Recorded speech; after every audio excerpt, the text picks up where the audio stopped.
the dream begins. I had heard whispers about the Ha Giang Loop from travelers, YouTubers, and cyclists who claimed it was the most beautiful part of Vietnam. For me, the idea of cycling it alone seemed both crazy and exhilarating. After months of riding through flatter parts of Vietnam, I decided it was time. I packed up my gravel bike, booked a bus to Ha Giang City, and set off with a backpack, 2 panniers, and a mind full of questions. Could I really climb those mountain passes? Would I find food, water, a place to sleep? Was it safe? What I found was far more than I expected. Chapter 2: Into the Mist, Ha Giang City to Tam Son. The first day was gentle. Leaving Ha Giang City, the road climbed gradually toward Quan Ba Heaven Gate. Clouds hung low, and mist rolled over the limestone cliffs. Trucks passed with a rumble, but the road had long stretches of silence. I stopped often, mostly to catch my breath, but also to take in the views. Tam Son, the quiet town nestled in the valley, was my first overnight stop. I found a family-run guest house where the host offered me rice wine and a home-cooked meal.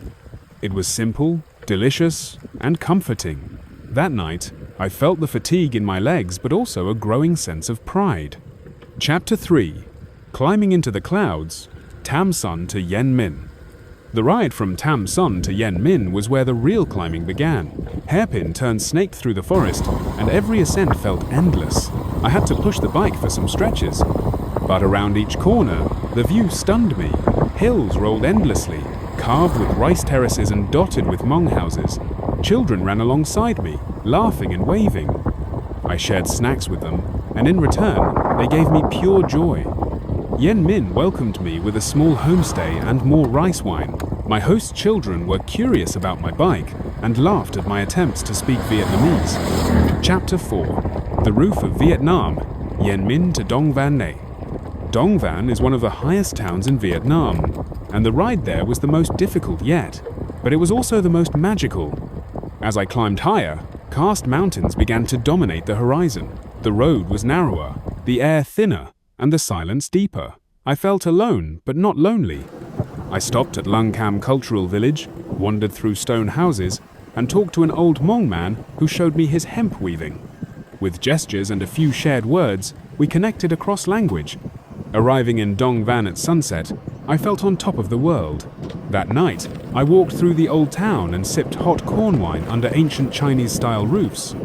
Chapter 5: Ma Pi Leng Pass, the soul of the journey. Every traveler to Ha Giang speaks of Ma Pi Leng Pass with reverence, and rightly so. This was the climax of the journey. I left Dong Van early, and soon found myself pedaling along the edge of cliffs that dropped thousands of feet into the Nyoka River Valley. The wind howled, and the views made my heart race. I stopped at a lookout point and just stared. Mountains layered endlessly into the distance, painted in blues and greys. Descending into Mao Vac, I felt like I had passed through something spiritual, something only those who earn it on 2 legs or 2 wheels can understand. Chapter 6: Through the Backroads, Mao Vac to Du Gia. After Ma Pi Leng, the ride to Du Gia felt quieter, more hidden. The roads were rougher, and fewer tourists came this way. I rode through villages where children had never seen a foreigner on a bicycle before. Elderly women smiled wide, toothless smiles, and men invited me to sit for tea. In Du Gia, I stayed at a riverside homestay run by a young Tay couple. We swam in the waterfall nearby and ate grilled fish with our hands. That night, surrounded by fireflies, I realized how far I had come from Hanoi, from comfort, from fear. Chapter 7: The Return, Du Gia to Ha Giang City. The final leg was both the easiest and the hardest. Easier because it was mostly downhill, harder because I didn't want it to end. I passed through pine forests, open rice fields, and winding rivers. My legs were stronger now, my heart fuller. When I rolled back into Ha Giang City, dusty and sunburned, I felt changed, not just as a cyclist, but as a person. Final thoughts. Cycling the Ha Giang Loop solo was one of the hardest and most beautiful things I've ever done. It tested my body and opened my heart. I met people who didn't share my language but shared their food, their smiles, and their world. If you're thinking of doing the loop by bicycle, prepare well, but know that the road will also prepare you. Ha Giang is not just a place, it's a journey, a story you write with every turn of the wheel. Smile.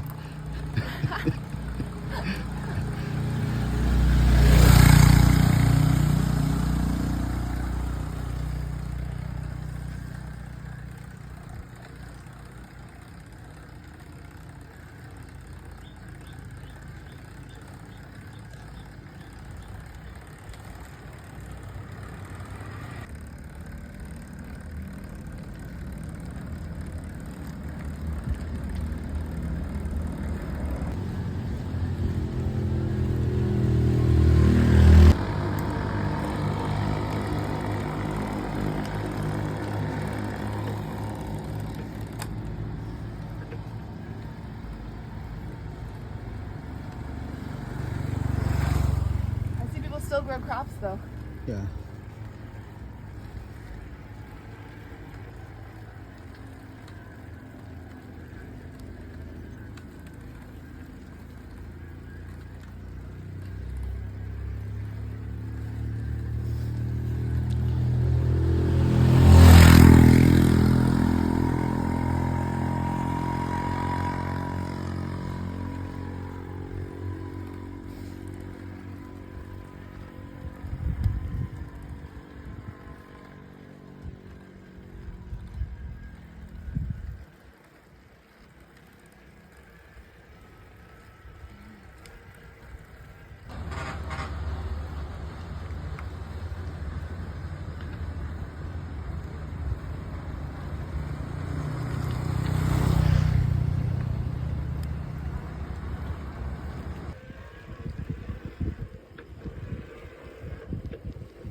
Okay. Look at me. Smile.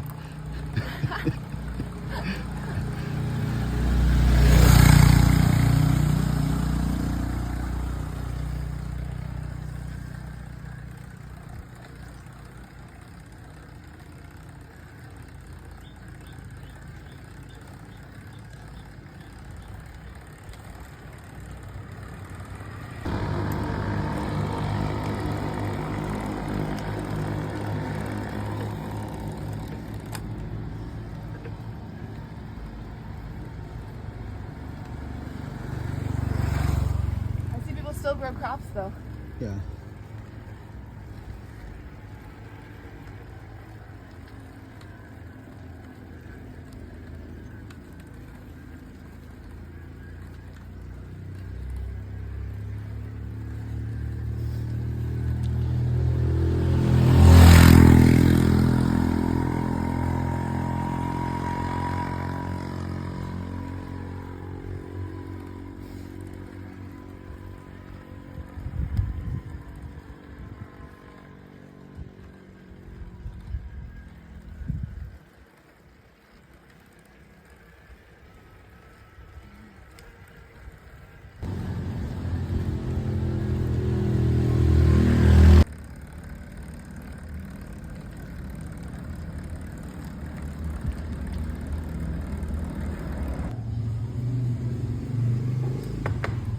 This is good. Thơm ạ.